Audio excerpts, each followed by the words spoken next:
Hi folks, welcome to this video on connecting graphical, algebraic, and numerical approaches to limits. At this point, hopefully you've had a little introduction to limits and looking at them graphically and algebraically. So we're going to consider in this video this particular limit here, limit as x goes to 3 of x squared minus 9 over x minus 3. And the real big idea here is this is asking us what y value we're tending towards or going towards as x approaches 3 from either side. In other words, as x gets really close to 3, what y value are we approaching? Whatever y value that is, that's the limit. So we could look at this whole function here, or this limit, and we could just notice that you can't put 3 into it, because if you put 3 in, you'll get 0 on the bottom. So this graph doesn't even exist at x equals 3. That doesn't mean that the limit doesn't exist.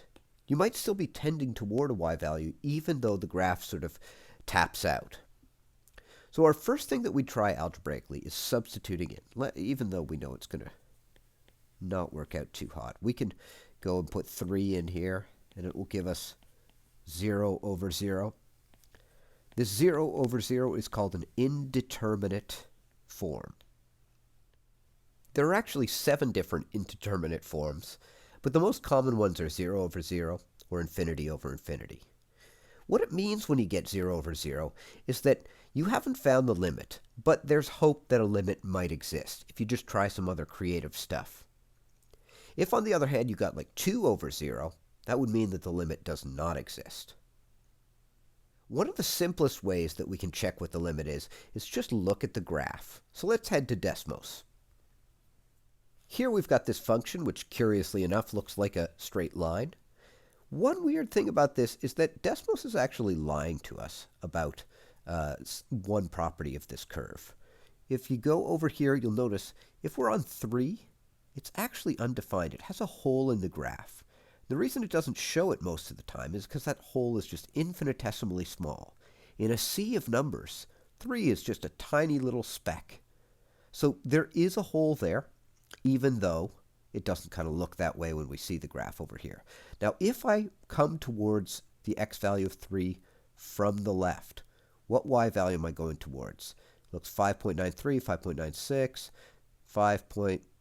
Looks like it's getting close to 6. Okay. If I come at the graph towards 3 from the right, then it looks like I'm getting y values 6.2, 6.1. Okay. It looks like it's closing in on the number 6, even though it is actually undefined there.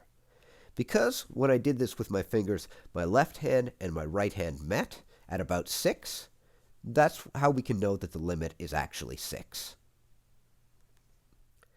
So from graphical evidence, we can say the limit equals 6.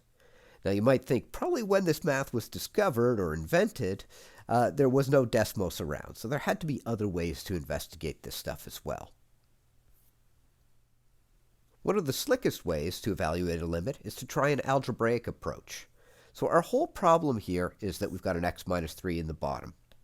And we can't put 3 in because that would cause us to divide by 0. But there are other ways of writing this expression. So I'm going to keep the limit here. I'm still looking for the limit. And all I'm going to do is factor the top. There are a bunch of different techniques you can do algebraically to deal with some different limits.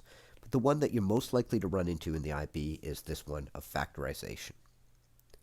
All right, at this point, you can see that x minus 3's can divide out. So I could do that. And if you're being really keen at looking at this, you might say, hold on, that's not okay. X is basically 3, so we're dividing by 0 here. You can't just pretend that that doesn't exist. And here's the real sleight of hand of a limit. What this means, lim as x goes to 3, is x is real close to 3. It's almost 3. So since it's not quite 3, we're not really dividing by 0, and it's okay. And we can say, okay, now we've got this simplified as x plus 3. And here we kind of have it both ways. We say, all right, our problem's gone.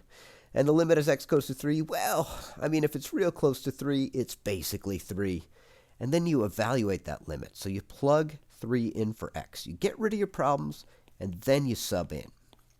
That doesn't mean that there's a real point on the curve of 3, 6. It just means that you're going towards the y value of 6 as x goes towards 3.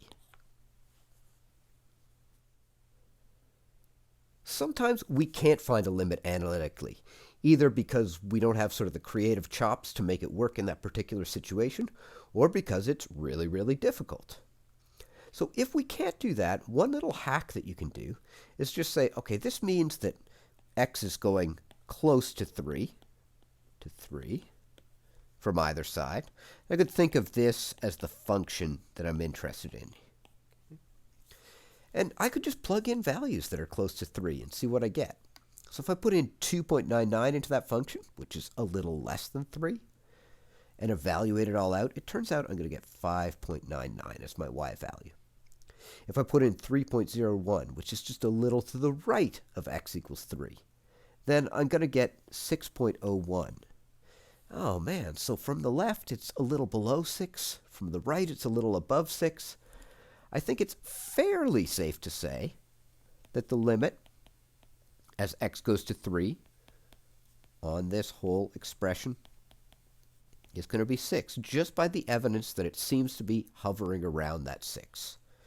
Now, this is not quite as slick, so we'll just say probably, because of course you could get closer than 2 decimal places. You could use 2.99999 and 3.001.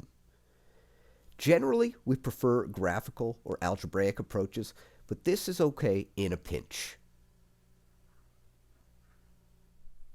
To recap what we've done so far with limits, we've been able to find them graphically by just tracing around the x value from either side for the given x value. So you have your fingers coming towards that x value. If they touch, then the limit is the y value where your fingers touch.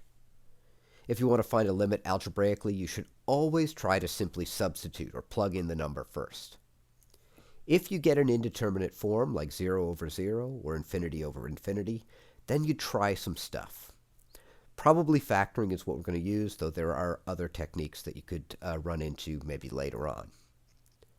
If you want a really neat pair of videos for Intro to Calculus, Eddie Wu has fantastic stuff, and the playlist for this whole section is in the video description, and they'd be the last pair of videos on there.